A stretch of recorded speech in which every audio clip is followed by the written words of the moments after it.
Profesionales excepcionales. Con Javier Pascual.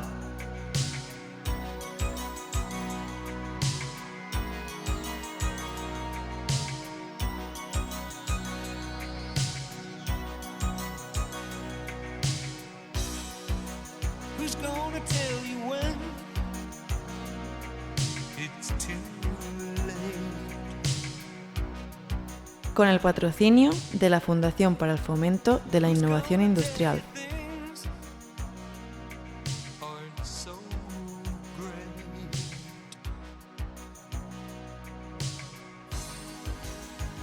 Buenas tardes, seguidores de Profesionales Excepcionales en Radio Intercontinental de Madrid. Ya son historia aquellos años en los que el taylorismo se imponía en la gestión de las empresas y que consistía básicamente en medir a golpe de reloj la productividad de los equipos. Esto fue a principios del siglo XX y, dio lugar a todo lo que fue la producción en línea y, por ejemplo, a cómo Henry Ford empezó a fabricar los coches en cadena. Pero, evidentemente, no era la forma de tratar mejor a las personas. De hecho, dio lugar a varias huelgas. Hoy, en cambio, los capataces han pasado a ser gestores. La inteligencia emocional, una herramienta para motivar equipos hacia un fin común y el bienestar del empleado, son ahora un objetivo prioritario para las empresas, con los que se puede lograr mayor productividad. Hoy es frecuente encontrar encuestas y premios a aquellas empresas que están mejor valoradas por los empleados como lugar de trabajo. El lograr este ambiente de trabajo relajado donde el empleado se siente identificado por la empresa es un reto que dominará esta primera parte del siglo en el que vivimos. Y además está influenciado por el gran auge que, gracias a la creciente digitalización, va a cobrar el trabajo desde casa, lo que llamamos normalmente teletrabajo. Lograr empleados comprometidos y con sentimiento de pertenencia hacia la empresa va a ser una tarea bastante difícil en el futuro. Para hablar de todo ello, hoy traemos a un profesional excepcional, Carlos Urrutia, que es ingeniero superior industrial por la Universidad Politécnica de Madrid y máster de PRL de Prevención de Riesgos Laborales por el ICADE. Ha vivido siempre muy cerca de lo que se da en llamar prevención de riesgos laborales. Empezó su andadura en la mutua La Fraternidad para pronto pasar a trabajar en grandes empresas. En diciembre de 1998 pasa a trabajar en el grupo Conbarri Industrial, un grupo muy importante al que hay que hacer referencia por lógica, porque es una de esas empresas que a mí me gusta nombrar como gran multinacional española, que hoy se llama Gestamp Automoción, y allí tuvo la misión de crear e implantar el sistema de gestión de previsión de riesgos laborales en el grupo. Posteriormente, en 2003, asumió la dirección de medio ambiente en la misma empresa. Y ya en septiembre de 2007 pasa a una empresa muy conocida por todos los que nos siguen, que es el Corte Inglés, también con una misión similar. El reto era muy interesante por la dimensión de la empresa y sus características. Actualmente es director del área de Seguridad, Salud y Bienestar Laboral en dependencia de la Dirección de Personas y Gestión del Talento del Grupo ECI, el Corte Inglés. Gestiona 2 departamentos, el servicio de PRL, con aproximadamente 60 técnicos a nivel nacional, y el servicio sanitario, con aproximadamente 150 sanitarios, médicos y enfermeros del trabajo en su mayor parte, y 85 centros sanitarios autorizados a nivel nacional. Gestiona también el autoseguro de contingencias profesionales. Él mismo nos va a hablar de todo ello ahora y le doy la bienvenida. Carlos, bienvenido al programa y bienvenido a Radio Intercontinental, esta que es tu casa, y espero que disfrutes con nosotros hoy hablando de tu experiencia y de toda esa dilatada vida profesional que nos has comentado. Buenas tardes, Javier, y muchas gracias por acogerme, por invitarme y por estas palabras tan amables. En la experiencia, pues sí, tengo que reconocer, aunque parece mentira, que rápido pasa el tiempo, pues que tengo al final, ¿no? Simplemente por la constatación de la edad que uno tiene y lo que ha recorrido. Y quizás sí algo puedo aportar o algo puedo compartir con los oyentes, contigo, pues de esta experiencia, que quizá puede interesar. Muy bien. Bueno, además el placer de tener a un ingeniero industrial, yo no sé cómo lo hago, pero vienen muchos ingenieros, debemos ser muchos ingenieros industriales, en concreto de la Politécnica, como yo, de Madrid, de esa universidad tan bonita que hay ahí en la Castellana, ¿verdad? Sí. Y de paso ya aprovecho para agradecer a nuestro patrocinador, que es la Fundación para el Fomento de la Innovación Industrial, que está íntimamente ligada a nuestra escuela y que además nos está ayudando con este programa, pues precisamente para esto, para dar a conocer la tecnología, para dar a conocer la experiencia de muchas personas y muchos tecnólogos que tenemos en España, ¿verdad? Pues si te parece, pasamos ya a la primera parte de la entrevista, que siempre quiero que sea la misma. Tu persona. Tu experiencia. Yo he comentado nada más que una pequeña parte de lo que has hecho, pero si quieres nos puedes extender un poco cuál ha sido tu experiencia, empezando por tu vocación. Curiosamente, yo quería ser inventor, siempre lo digo en el programa, no sé tú si querías ser inventor cuando te metiste en la escuela de industriales, y luego has acabado haciendo algo que está más ligado a los riesgos laborales, bueno, y también a la seguridad en el trabajo, ¿no? Que no es precisamente la parte más tecnológica, pero sí una parte, creo yo, muy importante en la gestión de las empresas. Y por qué no, también tiene su desarrollo técnico, como todas las facetas, ¿no? de las que movemos en las empresas. Quizá nos puedas contar un poquito más de todo esto. Pues de niño yo también quería ser inventor. Dentro de niño, antes de meterme a estudiar la carrera, 6, 8 años, lo que me gustaba eran mucho los cacharritos. Yo, baby boomer, pues me gustaba el Electro L, Mecano, motorcitos de que sacaba de los coches. Había uno coches, que era el ingeniero electrónico de Philips, no sé si ese no lo tuve yo, ese no lo tuve yo. El Electro es el que recuerdo. Era una maravilla, El ingeniero mecánico, había dos, y el ingeniero electrónico. Y el automóvil, que a mí los coches siempre me han encantado. Y probablemente, bueno, es verdad, tengo 2 hermanos, los 3 somos ingenieros, uno industrial, otro naval, pero parece, no sé, por cuestión familiar, tendíamos hacia ahí, pero... ¿Pero tu padre era del gremio? No, mi padre de profesión es intérprete de idiomas, aunque sí que trabajaba en John Deere Ibérica, era directivo en John Deere y estaba en el departamento de ingeniería, pero no fue por ese motivo. Afición a las máquinas, a los coches. Una vez en la carrera ya pues pasé, creo que como todos, yo por lo menos lo pasé los primeros años duros de travesía del desierto, de cálculo, de ecuaciones, de álgebra, y luego sí que encontré algo muy bonito, sobre todo fue en termodinámica. A mí la termodinámica me encantó y todas las asignaturas que vi ligadas a la termodinámica, pues motores térmicos, máquinas hidráulicas, está ligado a los motores que te gustarían más. Sí. Eso ahí empecé a entender cómo funciona, ¿no? Funciona un ala, cómo funciona una hélice, una bomba, el porqué. Eso sí que me gustó mucho. Hice mecánico de máquinas. Yo creo que como el 90% de los que hicimos esa especialidad, pues por nuestra afición al automóvil. Nos gustaban mucho los coches, pues a los coches, allá vamos. Luego acabé en el año 93 la carrera, hemos hecho el 30 aniversario, ahora muy recientemente nos hemos juntado los compañeros de la promoción en Sevilla, un fin de semana estupendo, y bueno, pues me puse a buscar trabajo, hice varios trabajos, y en el 95 empecé a trabajar como técnico de prevención en Fraternidad Muprespa, en una mutua de accidentes de trabajo, se llamaban entonces. Y ese fue mi comienzo con la prevención. Empezó a gustarme, la verdad es que empezó a atraerme. La mutua me pagó el máster que hice el año 96, la primera la Helicade, ¿no? La Helicade, exactamente. Fue la primera. Sería nuevo, ¿no? Este máster en aquella época. Fue el primero. El primero, ¿no? Fue un poco experimental. Pero fue presencial. Hubo buenos profesores, muy buenos compañeros, porque coincidí con gente ya con experiencia que estaba dedicado a lo que entonces era seguridad y higiene del trabajo, y aprendí de ellos y empezó a gustarme. Y desde entonces, pues bueno, como has comentado antes, en el 98 pues me contactó conmigo pues Gombarri Industrial, que muchas empresas en ese momento estaban empezando a afrontar una gestión más seria, ¿no? Por la ley de prevención. En aquella época ya tenía fábricas fuera. En aquella época empezaba Gestam, entonces estaba Gestam fuera, creo solo tenía Nurí en Francia, y Gombarri pues tenía, entonces era Portugal, Italia, estaba montando ya en Brasil 2 fábricas, entonces era la expansión, una expansión tremenda.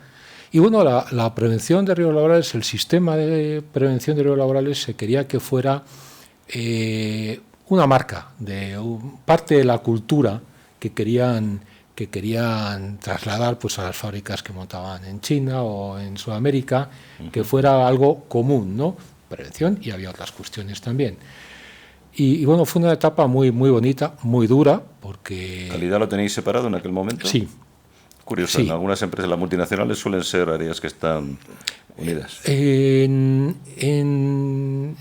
en Gombarri creo que sigue separado.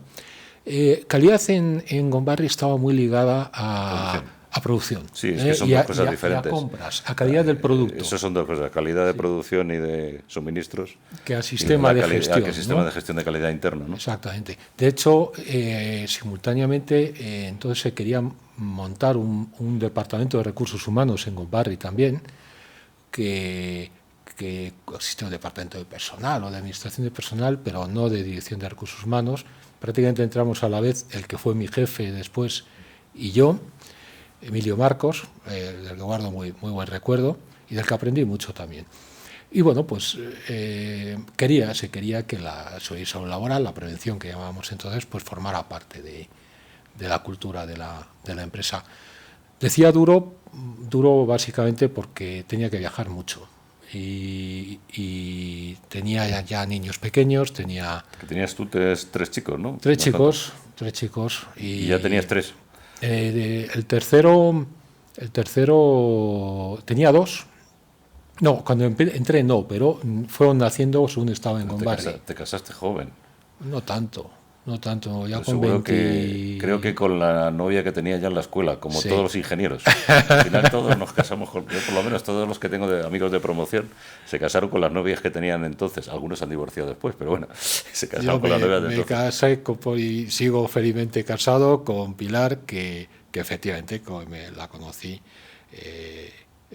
pues siendo las fiestas industriales que hacíamos entonces, en una fiesta... No me cuentes lo de la fiesta, que si te cuento yo, una fiesta que tuvimos allí con un problema de abrigos y de todo, que aquello era... Yo no sé cómo nos dejaban hacer eso, sinceramente. Bueno, lo prohibieron un poco después. Se lo han prohibido después. Después, sí. Es una barbaridad. Y bueno, pues me llaman un día del Corte Inglés, esto fue el 2006, y que si pudiera estar interesado, bueno, pues escuché y al final pues llegamos a un acuerdo. Te habían identificado porque ya eras conocido. Bueno, al final es por conocidos intermedios, ¿no? Que conocen a uno o al otro, y no, conocido no.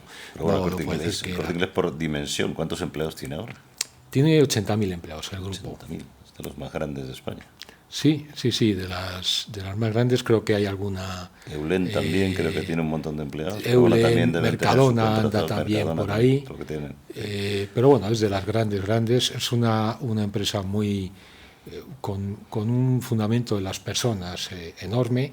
Es verdad que es una empresa de menor riesgo de seguridad, de menor riesgo tradicional que la industria, ¿no? Como era Gombarri, eso es cierto. Pero también tiene actividades delicadas porque los edificios hay que mantenerlos, hay que construirlos, tiene una división de real estate, el Corte Inglés, hay una parte de logística muy potente que tiene su complejidad también y bueno, es una empresa que además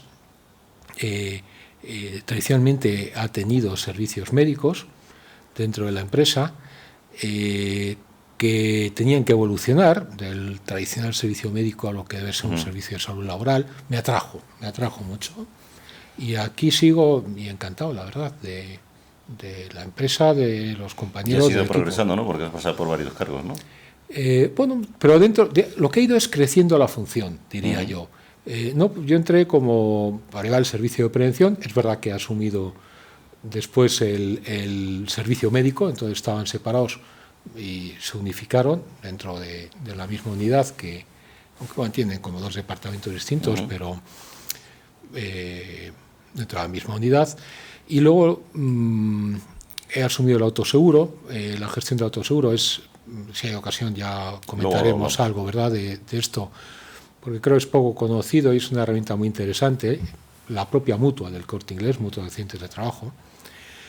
Y ha sido más crecer dentro de la posición y crecer la función dentro del Corte Inglés, porque creo que sí, que ahora mismo en todas las grandes empresas, pero en particular en la mía, la función de servicio laboral es relevante dentro de la organización, muy en particular dentro de la gestión de recursos Entiendo humanos. además que es una función que tiene que tener un apoyo tremendo por parte de la dirección de la empresa para darle valor.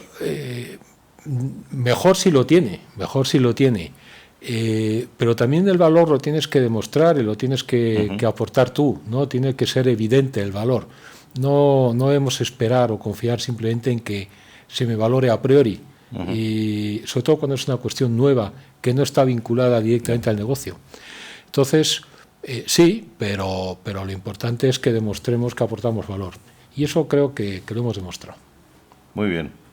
Pues no sé, nos quedan ya pocas cosas. Me comentabas que te gusta la cocina, los automóviles, no sé si has corrido alguna vez en carreras. A mí me hubiera encantado hacer rallies, pero al final no a mí me gustan los coches, pero no lo he conseguido. Creo que te gusta también la cocina, el senderismo. Creo que vienes ahora del puente, ¿no? Sí, en la cocina. Bueno, vengo de una familia que le gusta la cocina, una madre que es una extraordinaria cocinera, un padre también le gusta, y me gusta comer bien. Y esto fue al principio del matrimonio, pues mi mujer Pilar pues no le gusta mucho cocinar. Entonces o me pongo yo a cocinar o... Lo que sí que mi experiencia dice es que cocina uno, cocina el otro, pero los dos no. No es una cosa muy recomendable. No lo es. Cocino yo, en casa cocino yo. Eso está bien, porque a lo mejor no te toca fregar luego. Exacto, no recojo, ese es el pacto, Y bueno, sí, las aficiones tengo más que tiempo para disfrutarlas, pero me gusta la naturaleza mucho, me gusta el campo en todas sus formas. Es verdad, hemos estado este fin de semana en la Sierra de Cazorla, mi mujer y yo, los chicos ya son mayorcetes, un lugar precioso. Hemos ido a nuestro deportivo descapotable, que para disfrutarlo los dos solos, ¿no? Eso es lo único que he corrido. Y ha hecho un tiempo estupendo. Y ha hecho un tiempo maravilloso. Y hemos andado por el monte y nos gusta, bien sea esto, bien sea cicloturismo, que practicamos mucho también, con viajar en bici con alforjas, ciclogastroturismo lo llamamos, porque también nos gusta disfrutar de los sitios que visitamos y comer bien. Y bueno, pues, coger setas, cazar, me gusta cazar. Esto parece que está en decadencia. Esto no se lleva ya. No se lleva ya, y es algo que no puedo compartir con los míos, entonces está de capa caída. Y bueno, esas son mis aficiones. Muy bien, Carlos, pues si te parece, hablemos de la experiencia tuya en riesgos laborales, y sobre todo nos podrás contar seguro, porque a mí es algo que me interesa mucho, es cuál es la historia, ¿no? Cómo ha evolucionado esa prevención de riesgos laborales a través de las diferentes normativas, ¿no? Y qué es lo que podemos contar a nuestros seguidores que sea interesante desde tu punto de vista, ¿no? Sí, la gran inflexión en el tema de prevención de riesgos laborales se produjo el año 95, que se transpuso la directiva marco europeo y se publicó la ley marco, la ley que regula, la ley 31/95 de prevención de riesgos laborales. Una ley que creo que fue una buena ley. Estoy convencido de ella, de hecho sigue vigente en su mayor parte. Hay algún aspecto que habrá que retocar y creo que se está trabajando en ello, pero que realmente ha cambiado mucho el modo en que se enfoca estas cuestiones en España. Yo diría que en toda Europa, porque el marco es muy similar en todos los países europeos. Por ejemplo, ¿cómo era antes? En la época del desarrollo industrial de España, en los 60, por ejemplo. Allá había seguridad social, empezaba la seguridad social. Había seguridad social, sí. Había mutuas también, ¿no? Había mutuas, efectivamente, legislación en materia de seguridad y higiene, que se llamaba entonces. Realmente empezó a haber en el año 71, había alguna ordenanza muy de ámbito local, no local, sino sectorial. En el año 71 se publicó la Ordenanza de Seguridad y Higiene del Trabajo.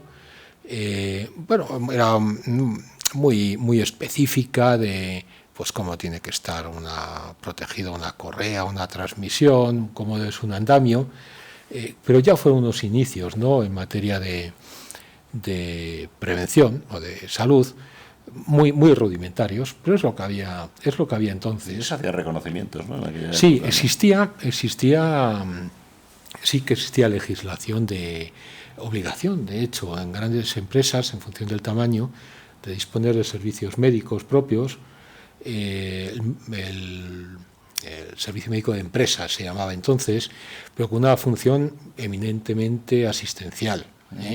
Era un tiempo en el que el sistema público estaba desarrollándose, embrionario.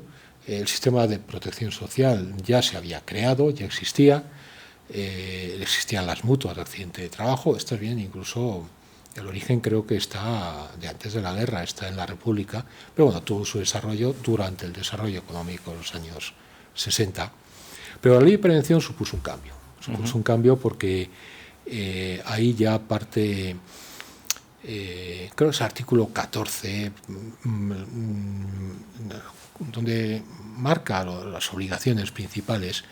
El trabajador tiene derecho a una protección eficaz de su seguridad y salud en el trabajo, y esto implica un correlativo deber del empresario de garantizar esta protección y adoptar las medidas necesarias para garantizar esta protección. Y a partir de ahí, la ley establece unos principios generales, establece un marco organizativo dentro de las empresas para que pueda organizar esto, y también unos requisitos documentales, que es cierto que en un primer momento, por lo menos, y ante el desconocimiento de cómo aplicar esto, pues muchas veces nos quedamos en el documento, ¿no? Las propias empresas parecen lo más fácil. Tener una cosa que se llama evaluación de riesgos, tener otra que se llama plan de prevención, o tener una cosa que es servicio de prevención, pero no genera una cultura, una gestión, algo de utilidad. La propia Inspección de Trabajo, yo creo que al principio pues desconocía mucho y iba más al documento. ¿Existe el documento? ¿No existe? Eso ha evolucionado, todo hemos aprendido. La Inspección de Trabajo ha aprendido muchísimo. Hay una diferencia enorme en cómo actúa ahora, cómo actuaba hace 20 o 25 años. Y realmente ahora se va mucho más al fondo de la ley y no tanto al aspecto documental. Y la ley ha aportado valor. Yo estoy convencido que ha aportado valor. Yo es lo que en mi trabajo intento evidenciar, demostrar y potenciar, el valor que aporta a las empresas la gestión de la seguridad y salud laboral, en muchos aspectos. Valor medible, ¿no? Ayuda a crear organización, ayuda a gestionar Entiendo que además ayuda para crear además mejor ambiente laboral y mayor compromiso, ¿no?, del empleado con la empresa y por ende para la empresa mayor productividad, entiendo. En último extremo eso tiene que ser. Al final es más con menos, ¿no? Y es lo que tenemos que buscar en las empresas. Pero por supuesto que, vamos a ver, el factor persona es, yo estoy convencido de ello, es esencial para que la empresa crezca, progrese, avance, mejore. Es esencial. Y para eso es un requisito imprescindible el respeto a la persona, por parte de la organización, por parte de la empresa. No puede haber respeto a la persona si no hay una preocupación real, sincera, dedicando recursos para garantizar los medios adecuados para que el trabajo se haga con seguridad. Y es verdad también, por otro lado, que la seguridad de lo que, tenemos que seguir garantizando los mínimos, la gente no se puede cortar, no se puede caer, no puede tener un accidente traumático tradicional, pero es que esto evoluciona y ya lo que buscamos es que la gente se sienta bien, ¿no? Ahí tenemos que acometer ya la salud física, pero también la salud emocional. Bueno, estamos hablando de empleados, pero todo el mundo lo sabe, porque cuando vamos a una empresa, además, y somos visitantes, nos dan un papelito, ¿verdad?, con todas las normas de seguridad que hay que seguir. Y a mí me consta, porque además he sido...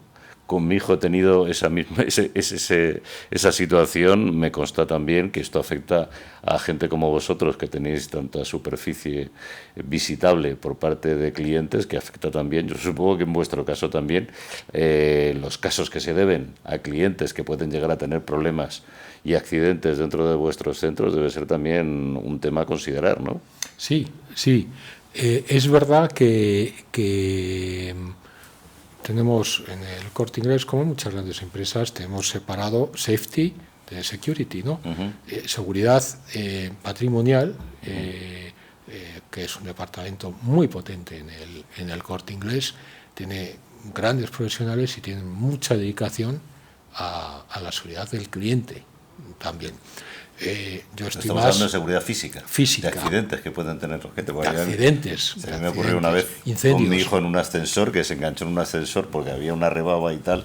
Bueno, la verdad es que la atención del centro fue extraordinaria, evidentemente, porque además, bueno, sí, puede generar reclamaciones, etcétera, etcétera. Yo, según tengo entendido, el primer edificio en España en el que se instaló rociadores de protección contra incendios fue en el Corte Inglés de Preciados, que lo trajo don Ramón Areces de Estados Unidos, de su estancia en Cuba entonces, por el pavor que tenía a un incendio en un edificio suyo, pavor por la reputación, ¿no? Lo que eso podría suponer, y fue el primero que lo montó, Preciados, el primer edificio. Todos los edificios centros del Corte Inglés tienen rociadores contra incendios, son un ejemplo, ¿no? Pero bueno, es verdad también, comentabas antes, empresas colaboradoras. Al Corte Inglés entran cada día aproximadamente 20.000 empleados de otras empresas que colaboran con el Corte Inglés.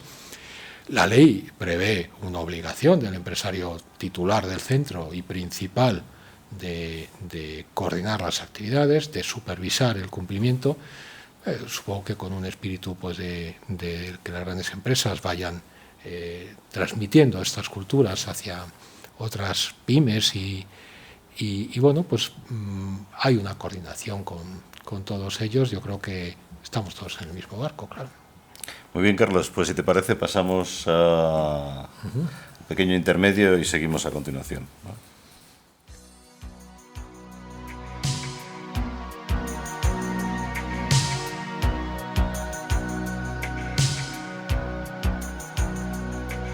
De la vanguardia tecnológica a tus oídos. Profesionales excepcionales. Iluminando el hoy y acercando el mañana.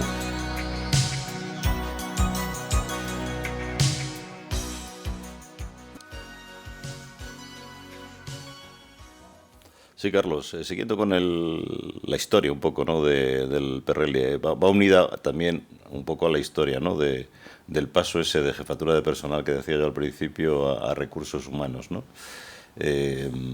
Por mi experiencia personal, y que me comentabas tú también, yo creo que todavía queda mucho, ¿no?, de que estos recursos humanos terminen siendo algo más que administradores, ¿no?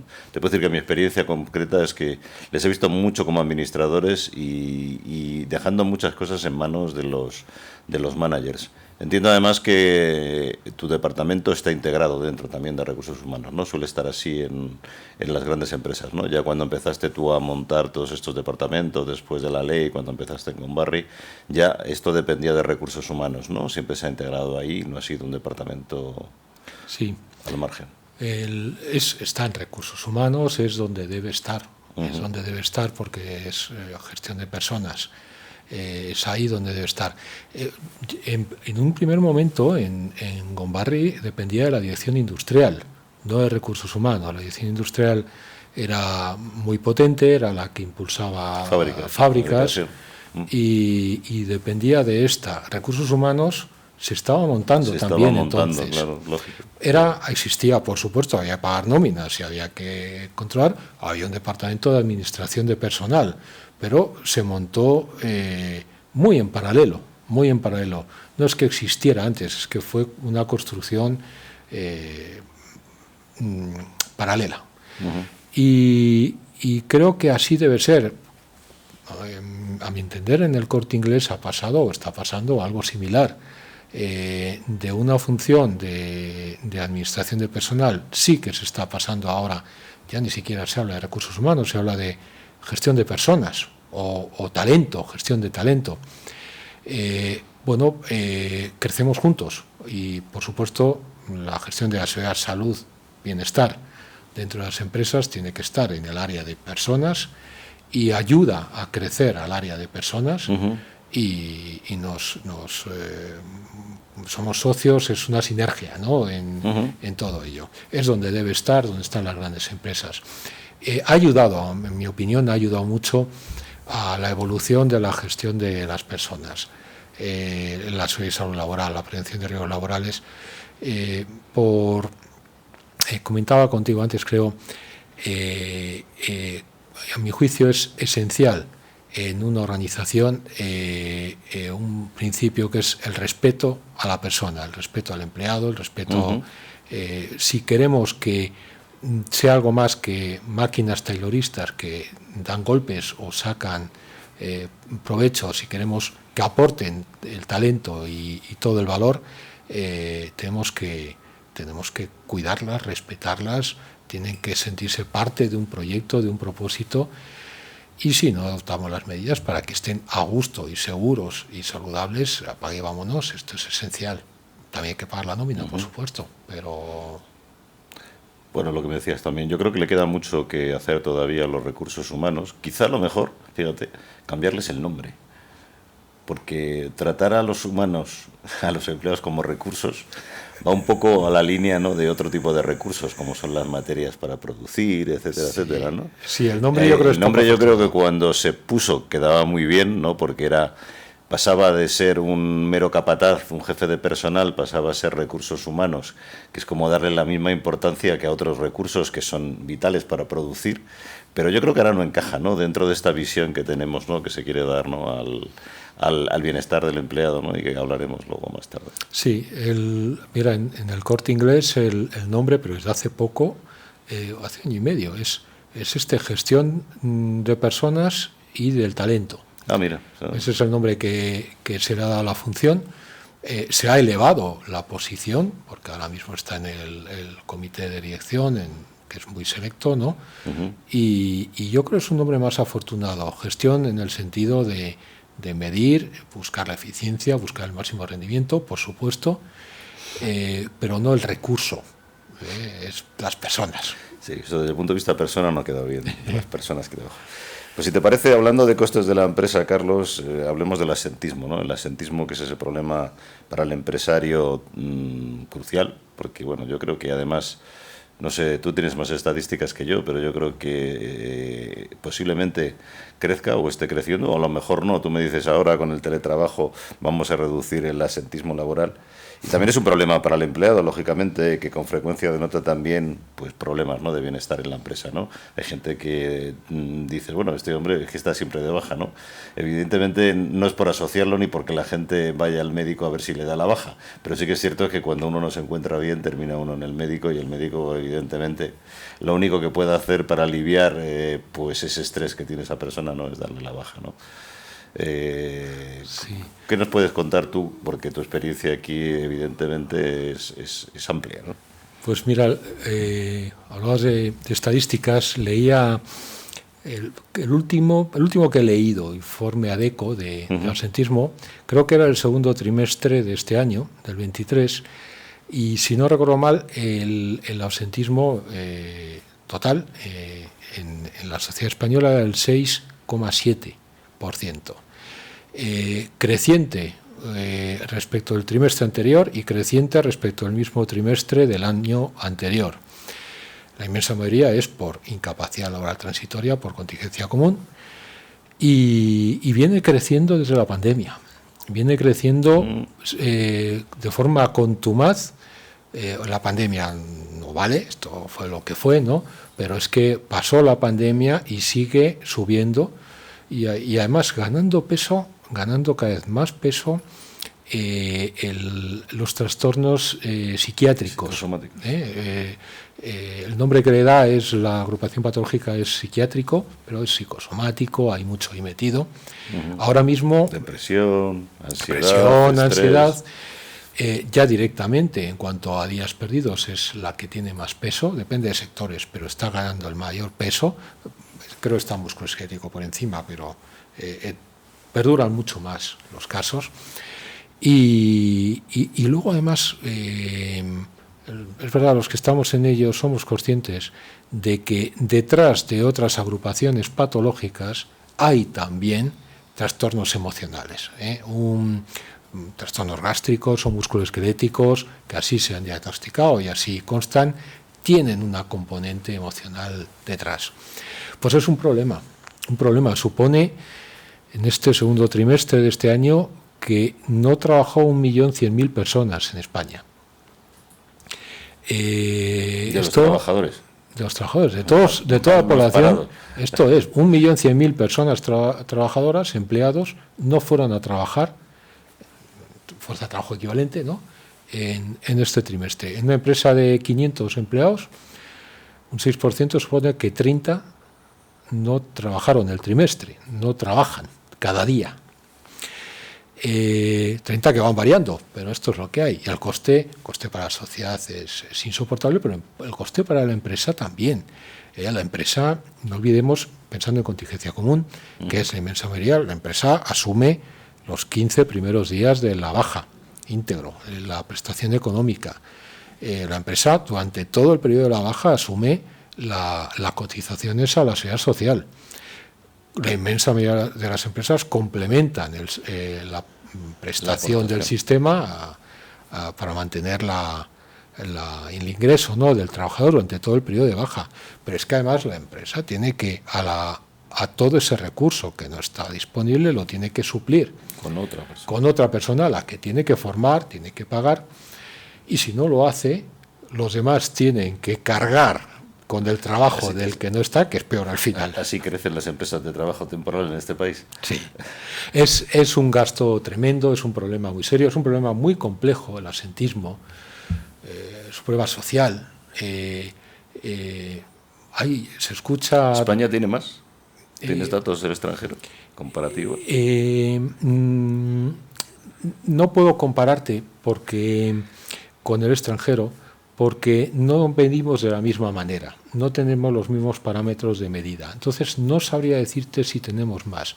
Sí te puedo decir que llevamos una tendencia ascendente y dentro de España, desde luego, hay diferencias sensibles y sostenidas entre comunidades. Las hay que lo tienen sistemáticamente más bajo y las hay que lo tienen más elevado.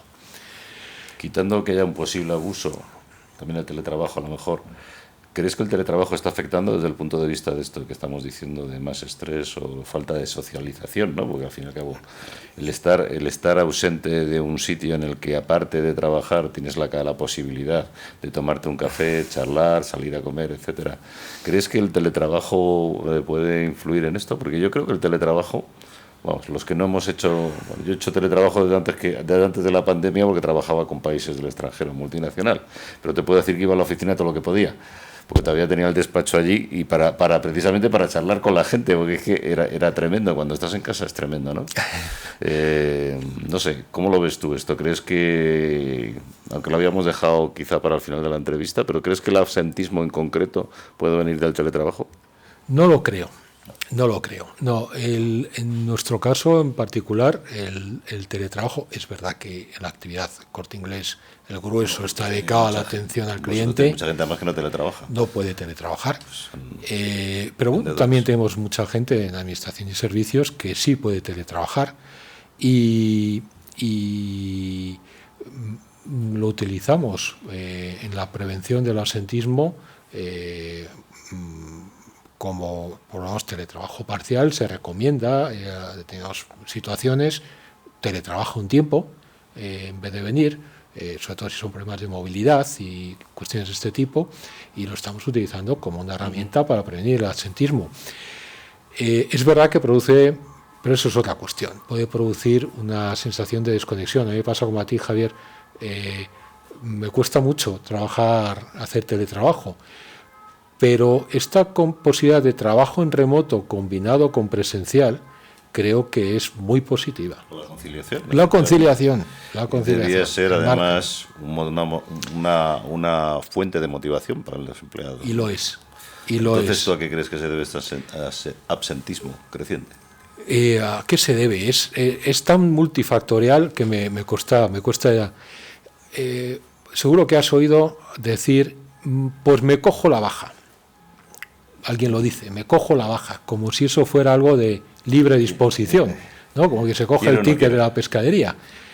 Una baja es una cosa muy seria y yo creo, la hemos relativizado, como que es algo que cuando quiero la cojo. No es así.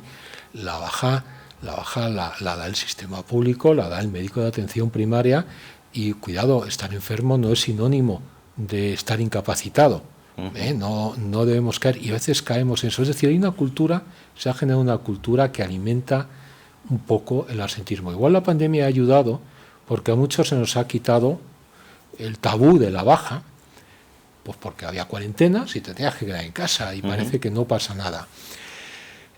También los trastornos emocionales suben, y en buena parte creo que ahí está buena parte del crecimiento. La saturación de la atención primaria. Hay problemas sistémicos también.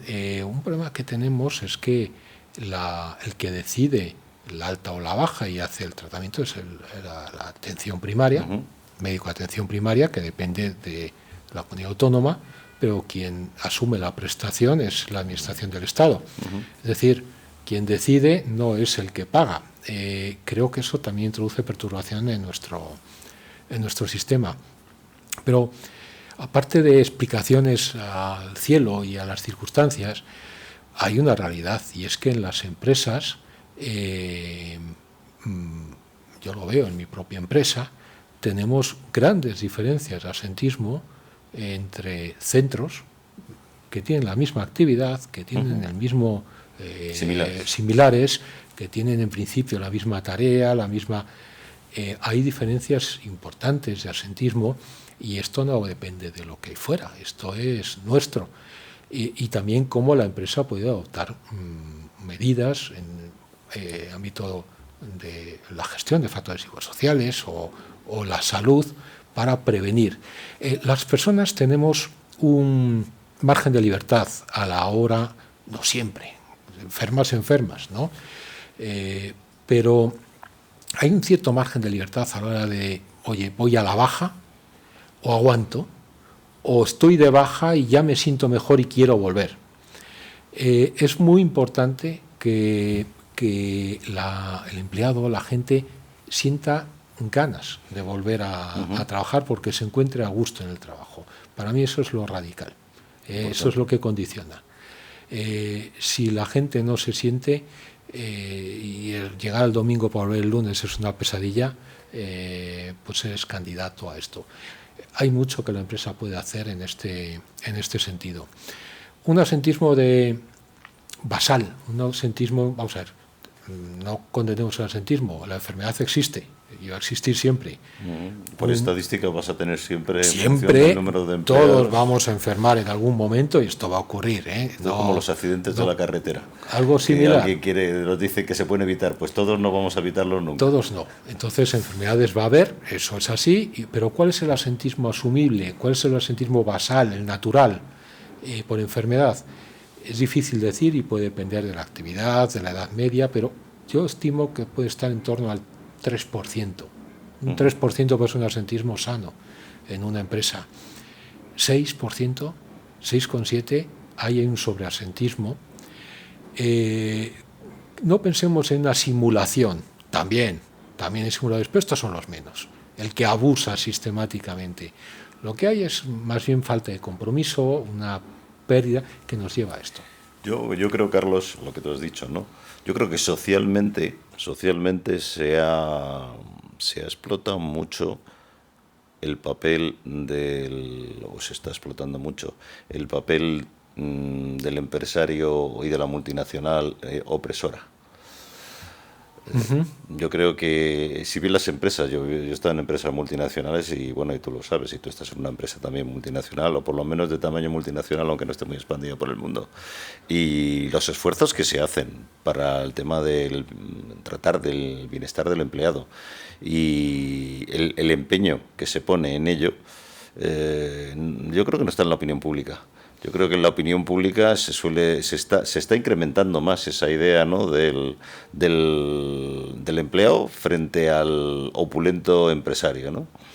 Y quizá eso es lo que tú estabas diciendo, ¿no? Bueno, te amenazo, ¿no? Que me cojo la baja porque me estás fastidiando, ¿no? Sí. Pero claro, también es cierto que hay una función social dentro del que da un empleo, que es que te está dando de comer, se está ocupando de que tú pagues tus facturas y es un toma y daca, ¿no? Yo creo, sinceramente, que no se está trabajando bien a nivel social, y no por decir social, político también, en hacernos ver que las empresas siempre por naturaleza son los opresores y los empleados son las víctimas.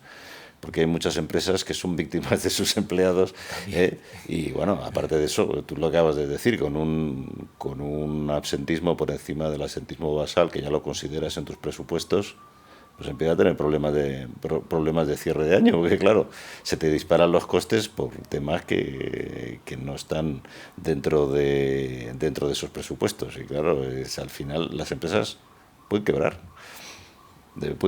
Y yo creo que el empleado tiene que saber que el que le paga las facturas puede quebrar y que a lo mejor no encuentra otro trabajo, porque tampoco España es Estados Unidos, ¿verdad? Que nos vamos de un trabajo a otro y que además están dispuestos a moverse por todos los Estados Unidos y cambiar de territorio con tal de tener un trabajo. Aquí cuesta más, ¿no? Yo creo que es un poco de...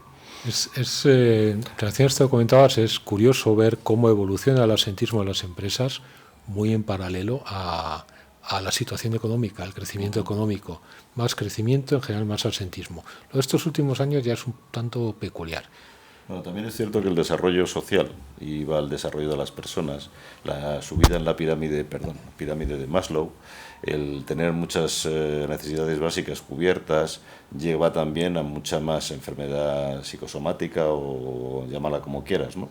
Esto está demostrado. La gente que tiene necesidades más primarias normalmente no se complica la vida, ni tiene estrés, ni tiene nada de nada. Y si tiene estrés lo utiliza de forma positiva, no negativa, para comerse el coco, ¿no?, como decimos normalmente. Entonces yo creo que evidentemente el nivel de bienestar a nivel de nación, de país, pues evidentemente va a necesitar muchísimo más esfuerzo, que ya hablaremos luego en otro capítulo de esta entrevista de cómo lograr esos factores de bienestar que al final motiven a los empleados por estar en las empresas, ¿no? Si te parece, para acabar esta segunda parte de lo que es la entrevista de hoy, en relación con el absentismo, hoy podemos ver una tendencia, ¿no?, de las empresas de cierto tamaño a evolucionar en lo que se denomina servicio sanitario integrado, ¿no?, que puedes, al final es la empresa la que está asumiendo funciones que en otros casos son de agentes externos, ¿no? ¿Nos puedes contar un poco tu experiencia en esto del servicio sanitario integrado? Sí, en estos sí. 10 minutos que nos quedan. Hablábamos antes de los médicos de empresa, ¿no?, de los servicios médicos de empresa históricos. Han evolucionado. Ha habido una tendencia, hubo una tendencia a, ya no era obligatorio tener el servicio médico, puedes externalizar la obligación legal, que es la vigilancia a la salud, el reconocimiento médico, lo puedes sacar fuera.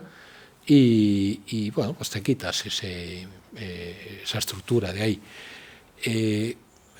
Mi experiencia, yo tengo 150 sanitarios, médicos del trabajo y enfermeros del trabajo, trabajando en el Corte Inglés. Decías antes los esfuerzos de las empresas por aportar al empleado. No hay una obligación de tenerlo, pero se ha mantenido, pero es que además es tremendamente rentable, tremendamente rentable. Esto lo puedo medir y lo mido, ¿no? Calculo que aproximadamente 2 puntos de absentismo ya nos lo está quitando la presencia en la propia organización de servicio sanitario. Ya solo con eso está pagado el servicio, y con creces. Cumple la función legal, pero además es que aporta un valor al empleado tremendo. Un empleado del Corte Inglés dispone en la app de la intranet su servicio sanitario, donde puede pedir cita, no es un médico de cabecera, pero puede pedir consejo, le va a acompañar, le va a ayudar. También el servicio sanitario le va a citar, le va a hacer los exámenes de salud, y es un acompañamiento en la salud física y cada vez más psíquica y social. No solo es el golpe, el me duele aquí o el corte, ¿no? También es en estos otros problemas. Los servicios sanitarios, a mi juicio, aportan un valor extraordinario a las organizaciones, y yo lo recomiendo a una empresa. Claro, tienes que tener cierto tamaño, ¿no? Tiene que tener cierto tamaño porque necesitas, además es un equipo, porque es médico del trabajo, enfermero del trabajo, lo que debes tener. Tienes que tener unas instalaciones, no son complejas, pero tienes que tenerlas. Pero a partir de 800 trabajadores, 500 en la actividad industrial, lo rentabilizas sin ningún género de dudas, solo con el asentismo. Pero es que además te va a aportar mucho más valor. Una búsqueda sistemática de alteraciones de salud que pueden verse agravadas por el trabajo, provocadas por el trabajo, el tratamiento. Yo creo que es... y de hecho las empresas se están volviendo, claro, en un momento en el que el profesional de la salud es muy caro y que el especialista en medicina del trabajo, en enfermería del trabajo, muy escaso. Eso es cierto, que cuesta disponer de estos profesionales, pero son muy valiosos para las empresas. Nada que ver con externalizar un reconocimiento médico y obtener un papel que dice apto. ¿Pero los médicos son contratados de la empresa o pueden ser también aportados por una empresa externa?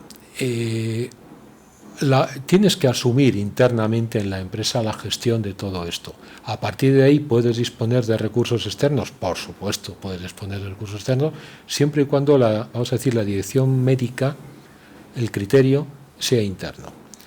A partir de ahí, pues puedes, y de hecho debes, porque ya en un desarrollo avanzado, pues dentro de la especialidad de salud, el psicólogo aporta mucho valor. El nutricionista ahora mismo, un traumatólogo en un momento dado, y probablemente sea muy complicado tener en plantillas, son empresas muy grandes, se lo van a poder permitir, pero este servicio lo puedes externalizar, pero el núcleo que esté dentro integrado en la organización, que conozca la organización, que sea parte de la organización del trabajo. Y has hablado también antes, perdona, te he interrumpido. No. ¿Quieres concluir? Hemos hablado también antes del autoseguro. Sí. ¿Qué es esa práctica? Bien, es una práctica muy poco conocida y creo que puede ser útil también para empresa grande, que se ha abandonado últimamente. Está recogido, tengo que mirar la nota, sí, está en la Ley General de Seguridad Social, en el artículo 102. Es la colaboración voluntaria con el sistema de seguridad social en la gestión de la contingencia profesional. Básicamente, ¿en qué consiste? Tú puedes, tienes que solicitar la Intervención General de la Seguridad Social, autorización, pero la empresa puede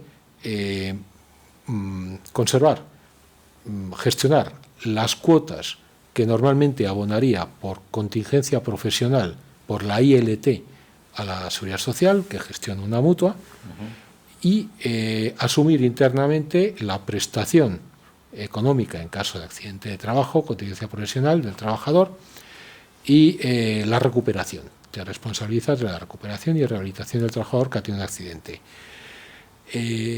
¿Qué aporta? Esto te lo hace una mutua. Tienes que tener servicios sanitarios propios.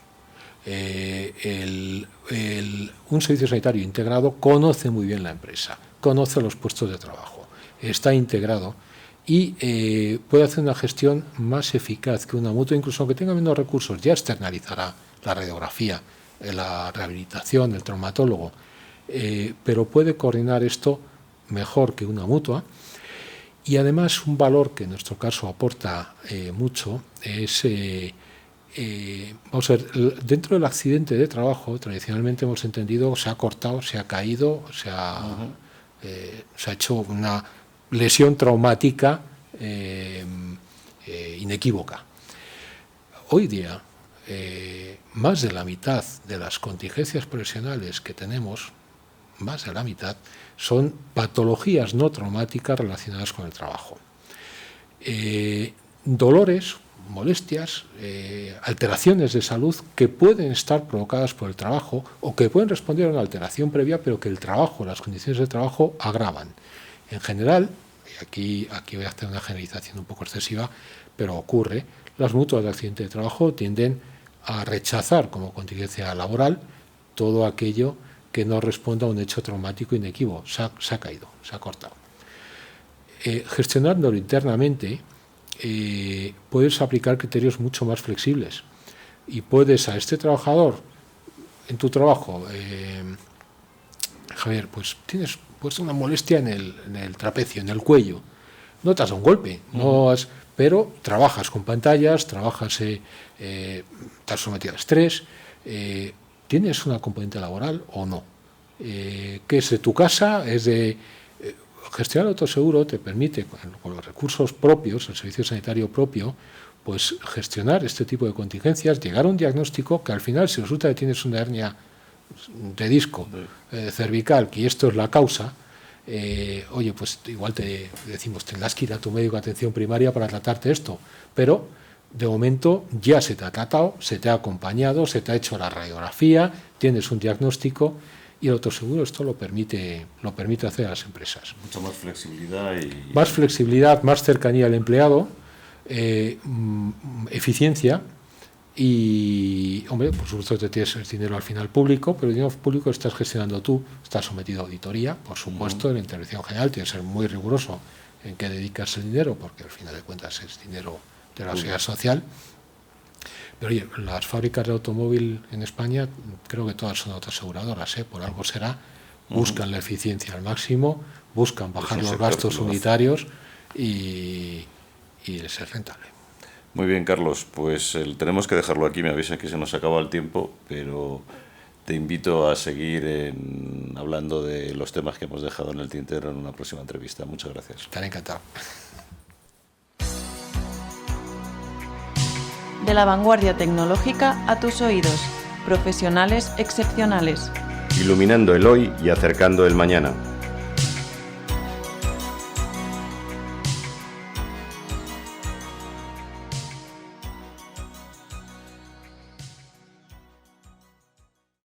Buenas tardes, seguidores de Profesionales Excepcionales en Radio Intercontinental de Madrid.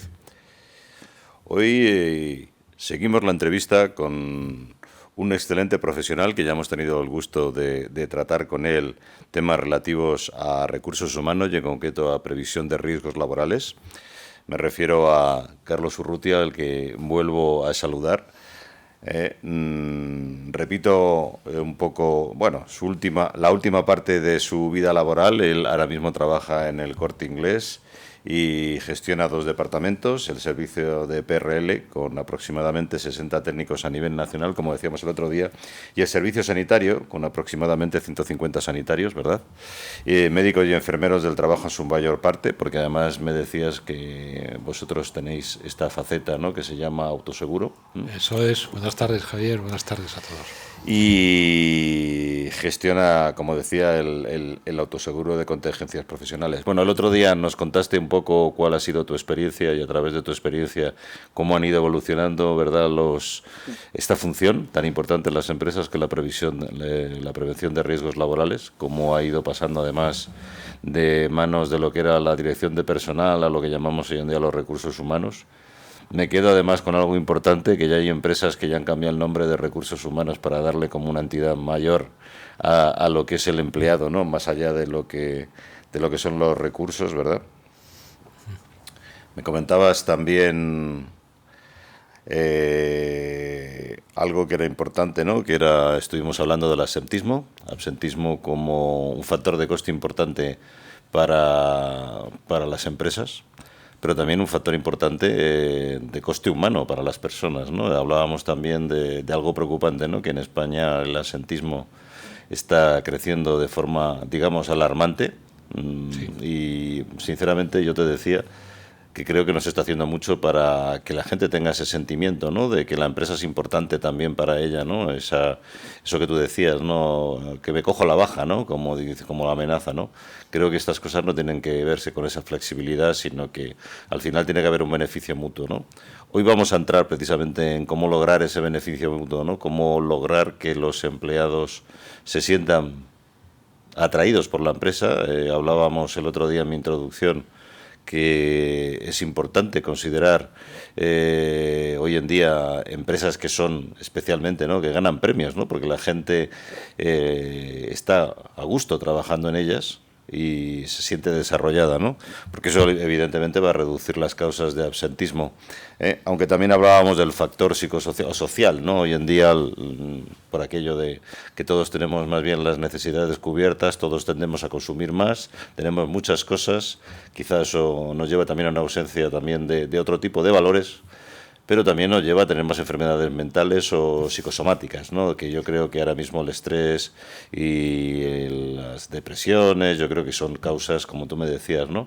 Son causas más importantes de bajas que a lo mejor las propias de me he cortado, me he caído o tengo una hernia, ¿no? Bueno, pues hablamos del servicio sanitario y también hablamos del autoseguro.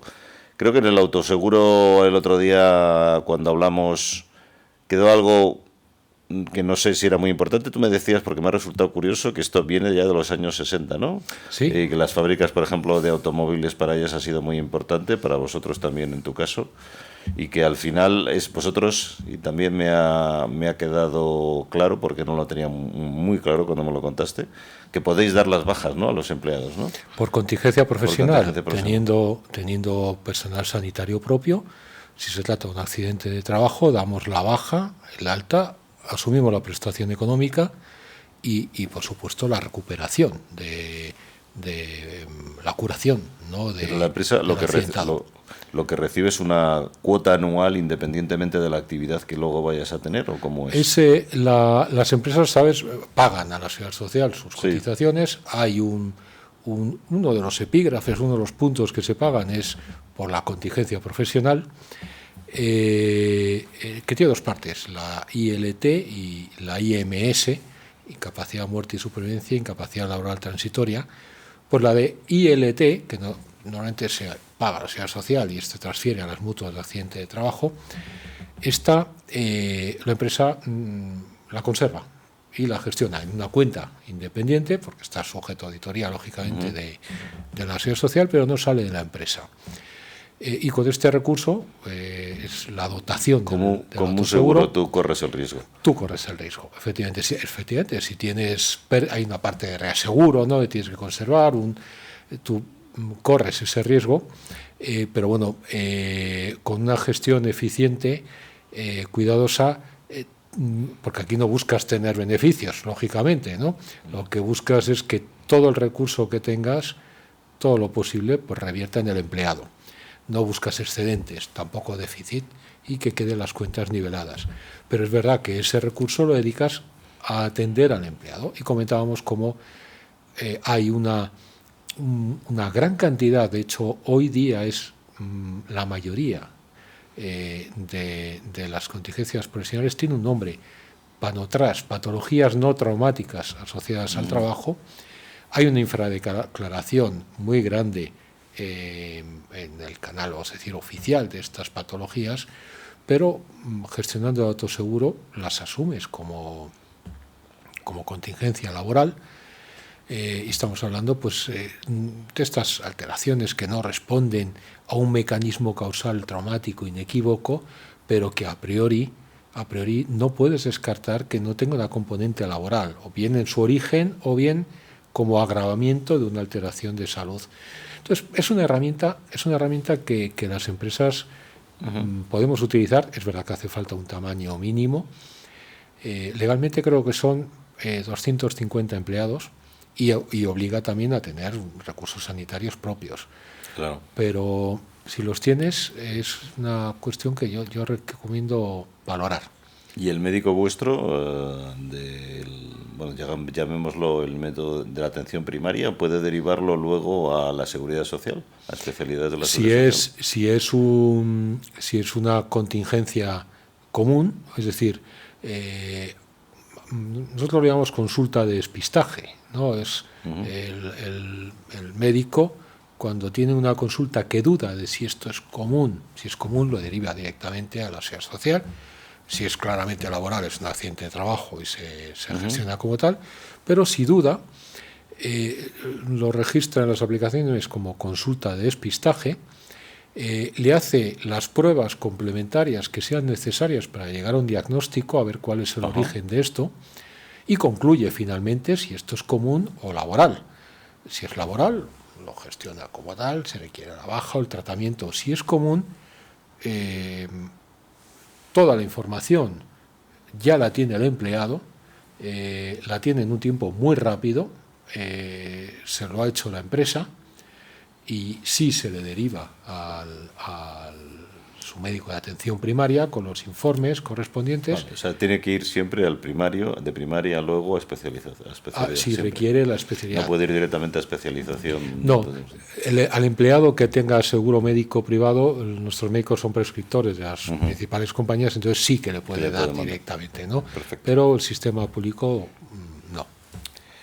Pues si quieres pasamos a esta parte que creo que va a ser muy interesante de hoy, que es hablar un poco más del bienestar del empleado, ¿no? Y de cómo se puede mejorar. También vamos a hablar de la gestión de los datos, ¿no? Antes has hablado continuamente tú, la entrevista anterior hablabas de datos. Yo creo que los datos hoy en día cobran mucha importancia porque nos pueden dar muchos patrones, nos pueden ayudar a aprender qué es lo que nos está pasando en nuestra gente, en la organización. Para eso hay que tomar datos, hay que hacer encuestas, vamos a hablar de eso. Pero vamos a empezar primero por el principio, ¿no? Hablábamos antes de los managers, te decía yo en la otra entrevista, la importancia que tiene que los recursos humanos ayuden a los managers y viceversa, que no sean solamente administradores de sistemas. Y evidentemente los gestores, lo que llamamos managers o gestores que forman la empresa, tienen que saber gestionar equipos, ¿no?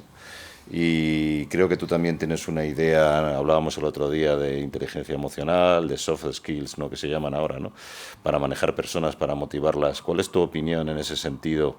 ¿Qué es lo que falta, qué es lo que falla dentro de esas capacidades de liderazgo que tienen hoy en día los gestores? Sí, recuerdo una entrevista a Felipe González. La leí hace tiempo ya, no recuerdo el literal, pero sí la idea que me transmitió. Creo que él era un gran líder, más allá de partido otro, era un gran líder. Porque líder hay que ser líder y hombre de Estado. Y hombre de Estado. Eran las dos cosas, ¿verdad? Que las ha hecho muy bien. Pues él le preguntaron qué es el ser líder, qué es el liderazgo a su juicio. Y decía algo así, por Dios, no es literal, pero me quedé con ese mensaje. Liderar implica tener una visión, tener un objetivo, tener claro hacia dónde vamos, compartido, comunicado, participado. Sabiéndolo transmitir a los demás. Transmitido, esa es otra habilidad humana. Es otra habilidad. Y implica también ser coherente en tu comportamiento, ¿no?, en tus decisiones diarias. Como los políticos, entonces. Sí, como... Es fundamental la coherencia, es fundamental porque si no todo se queda en papel mojado. Tienes que, probablemente no conozcas el recorrido para ir en esa dirección, pero es necesario que a tu equipo tenga marcado y compartido en qué dirección vamos. No puedo estar más de acuerdo contigo, después de muchos años trabajando, que eso es importante. Y sobre todo la coherencia es muy importante. Te puedes equivocar, pero tienes que demostrar que eres coherente. Exacto. Y cuando te equivocas, demostrar que tu coherencia ha fallado y dónde ha fallado, porque si no, no te van a seguir, eso está claro. En mi opinión, ese es el principio de liderazgo. Luego honradez y ejemplo también. Sí, está ligado a la coherencia, a mi juicio. Lo mismo que hablábamos el otro día del respeto a la persona, es necesario.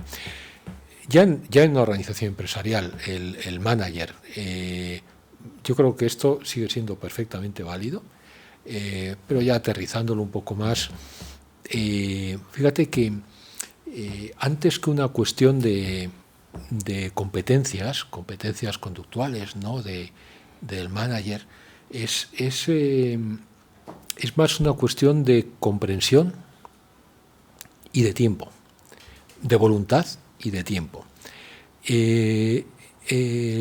Con frecuencia ocurre, seguro que todos nos hemos encontrado, al gestor de equipos al que se le reprocha que no dedica tiempo a su gente, porque no tiene tiempo, porque su actividad no se lo permite, ¿no? Está dedicado a las cuestiones que gestiona, pero no a su equipo.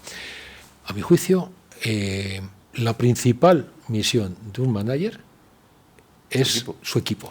Esta ha sido mi guerra con muchos managers. Y siempre les he dicho una cosa, si me permites, que seguro que estás de acuerdo. Se pasaban todo el tiempo gestionando temas que eran urgentes, pero la mitad de ellos no eran importantes. No eran importantes. Y no sabían manejar su agenda. Manejar la agenda y distinguir lo importante de lo urgente y, sobre todo, además, el transmitir las cosas de forma sencilla a los que te tienen que seguir son habilidades. Porque los seres humanos, además, tratamos de hacerlo todo muy complicado. Tú a veces ves a gente, líderes incluso, que se llaman líderes, que te meten una parrafada que seguramente no la entienda nadie. Hacer fácil las cosas en los seres humanos es una virtud difícil de encontrar, porque lo complicamos todo demasiado. Sí. Sí. Y más hoy en día, además, que todo, bueno, yo creo que hoy en día, si me permites que acabe esta aportación, ¿no? Yo creo que tú has hablado de una cosa muy importante para mí, que es la visión. Yo he estado trabajando en multinacionales en las que se decía que teníamos que tener visión, los líderes tenemos que tener visión, el empowerment, todas estas cosas, ¿no?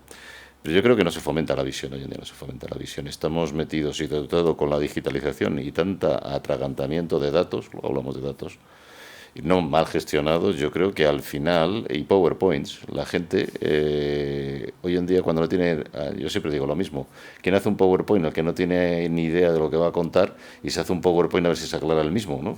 Y contra más slides, mejor, porque yo he visto tíos que me han pasado 80 slides, y cuando llegan ya a la tercera digo, por Dios, pero ¿qué me quiere contar este hombre, no? Yo creo que hoy en día la falta de visión no se paga en las empresas, por la inmediatez, por el dato, por el voto de mañana, si he perdido 5 o 6 votantes o si he perdido 4 o 5 puntos en la acción, le pasa a los CEOs también de las empresas, ¿no? Estamos todos metidos en la inmediatez y queremos pagar a la gente con visión, pero no se toman riesgos, no se toman ningún riesgo. Porque visión significa riesgo, es lo que tú has dicho, la coherencia. Bueno, yo quiero ir allí, lo mismo tengo que ir así, pero voy a tratar de ir y voy a aguantar, ¿no? Voy a aguantar, porque ¿cómo vas a aguantar si al día siguiente te han pasado una estadística y te han dicho que te has girado 3 puntos? Ya estás dándole vueltas para acá y para allá. Eso no es ser coherente, evidentemente. Estoy totalmente de acuerdo. Perdona que te he quitado el protagonismo durante 3 minutos, pero este tema me apasiona. Te apasiona, ¿verdad? Pero es que estoy convencido de lo que has dicho. Vivimos quizás este cortoplacismo que vemos en la política, en el entorno.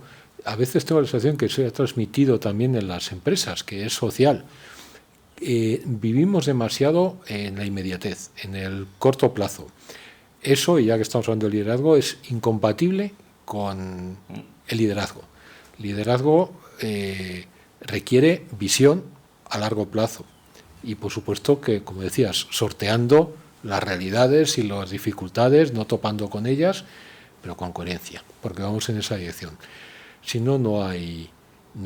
Pero cuando lo hay, todos caminamos, cada uno a su ritmo, cada uno a su ámbito, dentro de una organización, de un departamento, caminamos en esa dirección.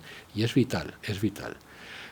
Yo, fíjate, no creo que sea tanto competencias, o sea, desarrollo de competencias, que a veces creemos que un curso de comunicación, que es importante, un curso de al mando, a veces cuando un técnico pasa a una posición de gestor, que normalmente va acompañado de unas atribuciones, unas compensaciones de otro tipo, tiene que entender, en primer lugar, tiene que comprender que no tiene esas compensaciones adicionales por su valor técnico demostrado, que las tiene porque tiene que dedicar tiempo a su gente. Su principal misión a partir de ese momento es su equipo, su gente. Esa es su principal tarea.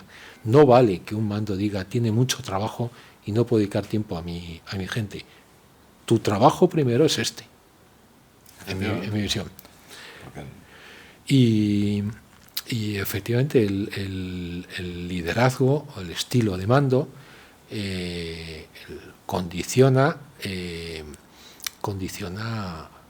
ya volviendo ya a la seguridad y salud laboral, la percepción, sobre todo en esos aspectos de riesgo psicosocial, de organización del trabajo, condiciona tremendamente la percepción del trabajador sobre su organización, sobre la organización del trabajo. Es clave.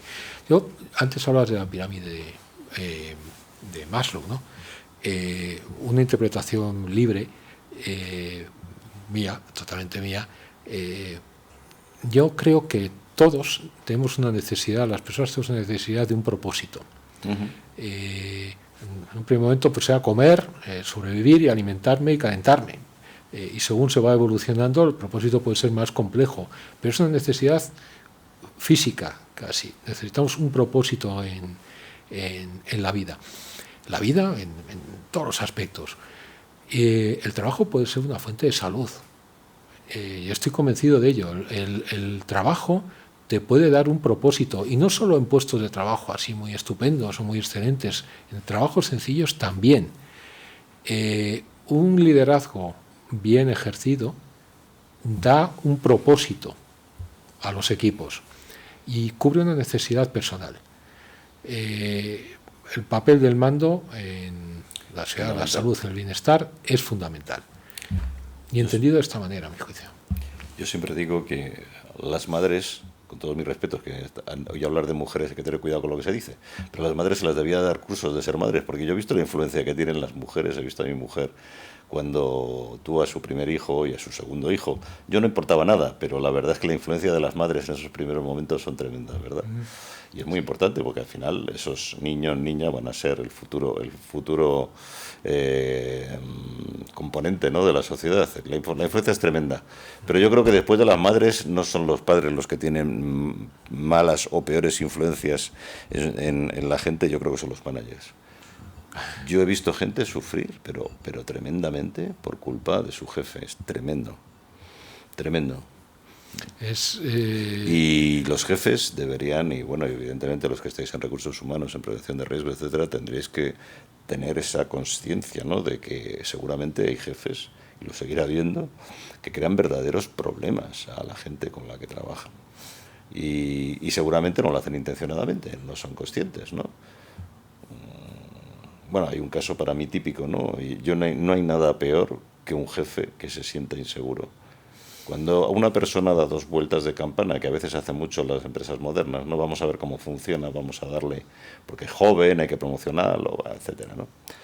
Y yo he tenido jefes inseguros y te puedo decir que eso es lo peor que se puede tener. Porque además un jefe inseguro es lo que hemos dicho antes, es coherencia cero, ¿vale? Reacciona con miedo. Y entonces cambia, y no solamente cambia, sino que además no toma decisiones porque le cuesta tomar decisiones porque tiene miedo, ¿no? Pero jefes inseguros que no les debían nunca haber dado el cargo que tienen, hay muchísimos. Bueno, no es culpa de nadie, uno se puede equivocar, igual que se compra un melón, le sale bueno, le sale malo, pues tú pones una persona de jefe y te puede salir malo o bueno, pero hay que tener mucho cuidado con eso. Porque si te ha salido malo, no mantenerlo mucho tiempo, porque el desastre que te puede originar entre la gente, ¿no? Y esto ya está conectado con lo que estamos hoy hablando en la entrevista, ¿no? Con el personal, con la gente, con los seres humanos que están en la organización, es tremendo, ¿no? Sí. Bueno, si quieres, vamos a entrar en la siguiente parte que queríamos, que es la gestión de factores psicosociales, que es totalmente lo que estamos hablando. Es continuar. Y evidentemente, hoy en día las empresas, ¿cómo miden esto, no? Luego, si quieres, hablamos un poco de la medida y el dato, ¿no?, que también es importante. Y la digitalización, pero vamos a empezar hablando de esto, ¿no?, de algo que a mí siempre me ha llamado la atención, porque en las multinacionales esto se hace mucho tiempo, lo hacen consultores. Yo sé que tú también estás ahora trabajando en cosas de estas también, porque tenéis cosas muy interesantes de cómo tomar el pulso de la temperatura, ¿no? Porque además las empresas, yo he visto empresas que tienen una cultura He trabajado en alguna que tiene una cultura que, aunque cambies la mitad de los empleados, sigue teniendo esa cultura, porque la cultura de las empresas está en las paredes. Detectar esa cultura, el por qué, sí, pues la gente llega nueva y parece que se le pega, ¿no?, algo que hay en el ambiente, ¿no?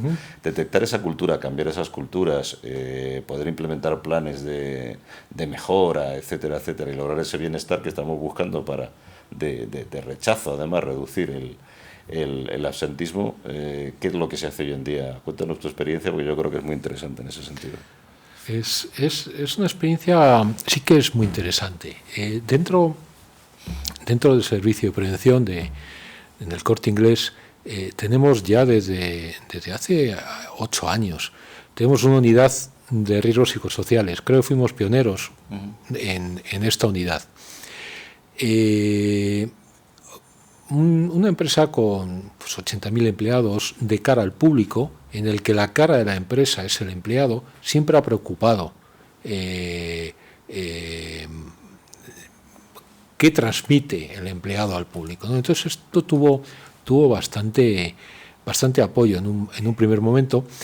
Bueno, aplicamos para evaluación de riesgos psicosociales o de factores psicosociales, porque es más correcto hablar de factores psicosociales. Aplicamos metodologías pues estándar. Hay un cuestionario del instituto, válido, Instituto Nacional de Seguridad Social del Trabajo, estándar, ya digo, que lo mismo se aplica a un comercio que a una industria, y que te da una información somera, pero que te ves obligado a complementar con lo que los expertos llaman análisis cualitativos, básicamente con entrevistas a la gente o dinámicas de grupo para que aflore qué cuestiones son. Y quizá es bueno hablar qué es un factor de riesgo psicosocial, que empleamos la palabra como si fuera algo comprensible. Realmente factores de riesgo psicosocial son los aspectos relativos a la organización del trabajo que afectan a la salud y al bienestar de las personas. Eso es un factor psicosocial. Y le quito la palabra riesgo porque la afectación puede ser para bien o para mal. No necesariamente es para mal, también puede ser para bien. Decía Emilio Duró, decía en una charla, le oí, como no hace falta que motives a tu gente, no hace falta.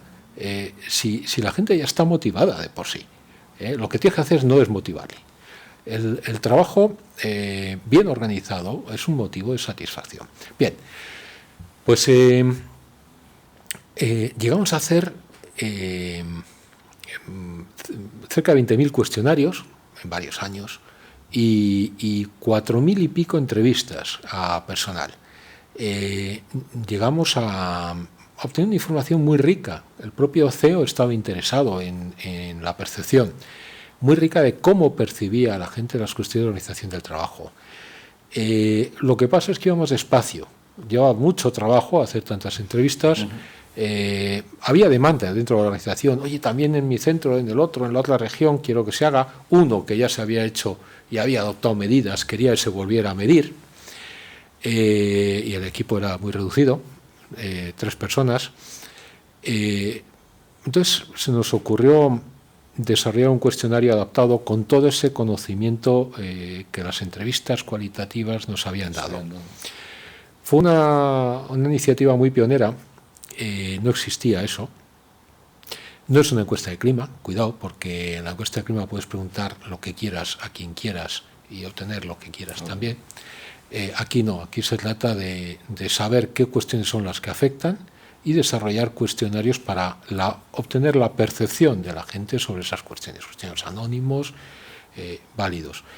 Esto lo llevamos adelante, nos ayudó el Colegio de Sociólogos de Madrid, porque hay que hacer un proceso para que una encuesta sea válida y fiable, un proceso estadístico de cierta complejidad.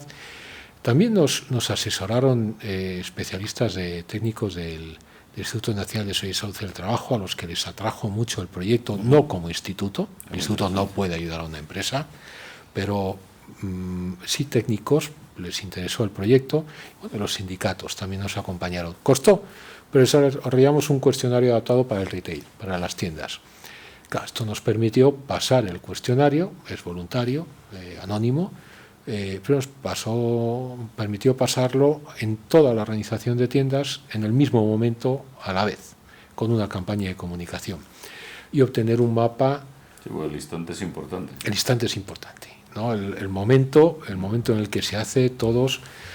Sí, obtuvimos un mapa muy interesante de la percepción de los empleados sobre la organización del trabajo,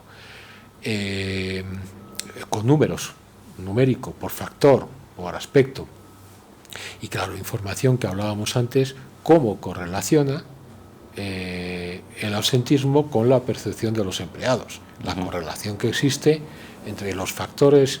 En concreto lo que encontramos es que lo relativo a compensación, conciliación y carga de trabajo tiene una correlación muy fuerte con el absentismo. Encontramos también, como hablábamos antes del estilo de mando, del liderazgo, cómo ese factor condiciona a todos los demás. No vas a encontrar una buena percepción de los factores acompañado de una mala del estilo de mando. Acompaña a todos los demás. Y aspectos concretos que nos permitiera gestionar. También te encuentras esos aspectos, esas curiosidades. ¿Cómo es posible que, pues hablando del Corte Inglés, cómo en el mismo actividad, el mismo centro, encuentras percepciones significativamente distintas entre la planta de caballeros y la planta de señoras en los empleados, cuando es la misma compensación, los mismos horarios en principio, la misma. ¿Por qué hay estas diferencias? Ahí está nuevamente el estilo de mando, ¿no? La flexibilidad,